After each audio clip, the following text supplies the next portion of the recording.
А если это любовь, чего печалишься ты? Ведь сейчас пацаны просто так без любви дарят дамам цветы. А если это любовь, чего печалимся мы? Ведь девчонки сейчас без любви признаются мужчинам в любви. Hey, I'm outside. We are lucky to have such an amazing autumn this year. I want to remind you, for those who are watching me for the first time, I am making my videos in order to improve my conversational level of English. Have you noticed, those who've been learning for a long time, the more you learn, the more endless English is. I wonder if there is any logical point in learning. When I graduated from a university, linguistic university by the way, I was convinced my English was okay, my conversational level was quite good, otherwise I wouldn't have my degree, right? But a worm of a doubt was it in my brain when it comes to real conversations, when I got stuck with simple phrases and couldn't follow the speaker's speech. I had troubles in writing, listening, and reading. In a nutshell, I was totally unqualified in a subject. Now I've taken my credit for ignorance of a subject. Nice word, isn't it? Ignorance of a subject. Having started doing these small videos, having practiced my conversational speech, every time I make a little step forward to fluency, changing approaches in learning from boring and exhausting to more natural and effective ones. Чего мне ваша любовь? А мне и так хорошо. Говорила, умеет любить, но по мне ей учиться еще. What is effective way for me? Effective way when I can train my tongue physically with different people to follow speaker's speech without struggling and to keep small conversations. Even if after these videos my speech goes easier without remembering collocations and phrases, it means effective. It means I've made a little step forward to fluency. Does it make sense if your writing, listening and reading are good if you can't keep small conversations? Я любовь в букетах роз, что после выбросят в никуда кучу слов дежурных. Как жаль, что я тебе принес свою любовь в цветах, что после оказались в урне. So let's move on and think of the most controversial topic of any gender and generation. I was inspired by a TED Talk as usual, mixing it with vocabulary and my own experience. The topic is infidelity. Just listen, infidelity. I hope I'm pronouncing it correctly. What a nice sounded word, which can't be said about the meaning. It's truly hurting and sad meaning. I could never memorize this word, confusing it with betrayal. But for me, betrayal, infidelity is equal to betrayal, right? Once you've experienced that, you will never forget. I don't want to get into details, just sharing my feelings and emotions I had that time. My brain broke into small pieces. My body was in pain like I had a flu and high temperature. I felt the ground dropped out of my feet, and I felt vulnerability. I couldn't exist without my partner anymore, couldn't solve problems and run my household.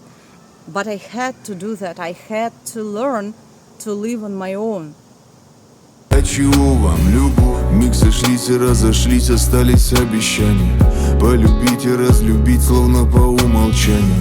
До того, как ты уйдешь, с тобой я попрощаюсь. Да, я помню о тебе, но даже не скучаю. Даже не скучаю. Даже не скучаю. Даже не скучаю. Даже не скучаю по тебе. А если это любовь? Чего печалишься ты? Ведь сейчас дарит домом цветы. А если это любовь?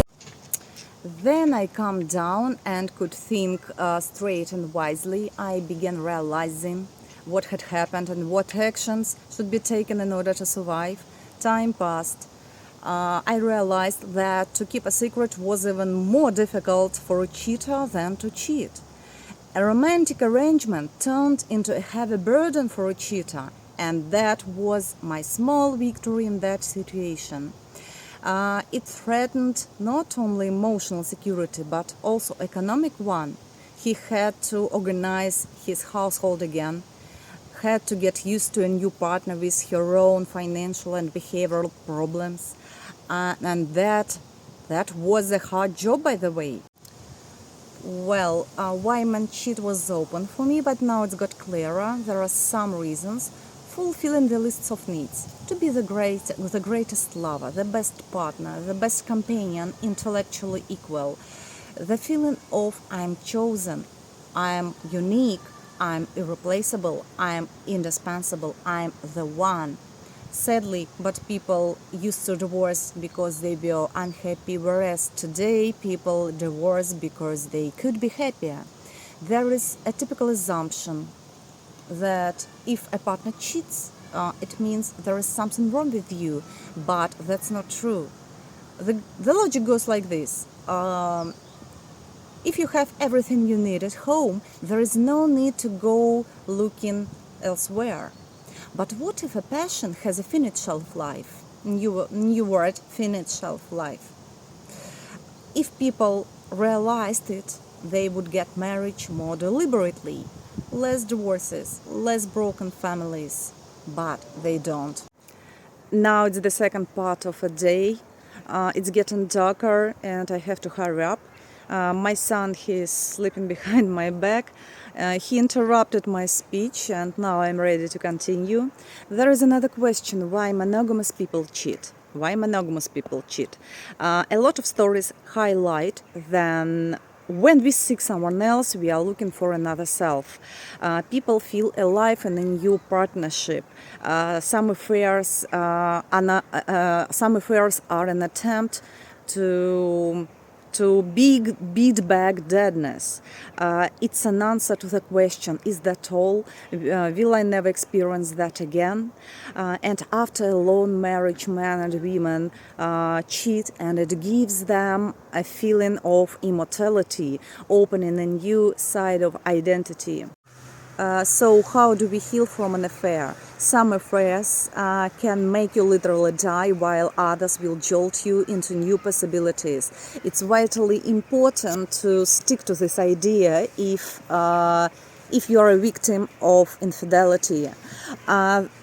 If you are cheated, it might be a jolt into new possibilities. That what I chose at that time. I got new specialization, I visited a new country, I bought a new car, and I met a lot of interesting and handsome men. So I chose joy instead of death. Thus, I'm convinced we should look at affairs a dual perspective. Hurt and betrayal on one hand, and growth and self-discovery on the other.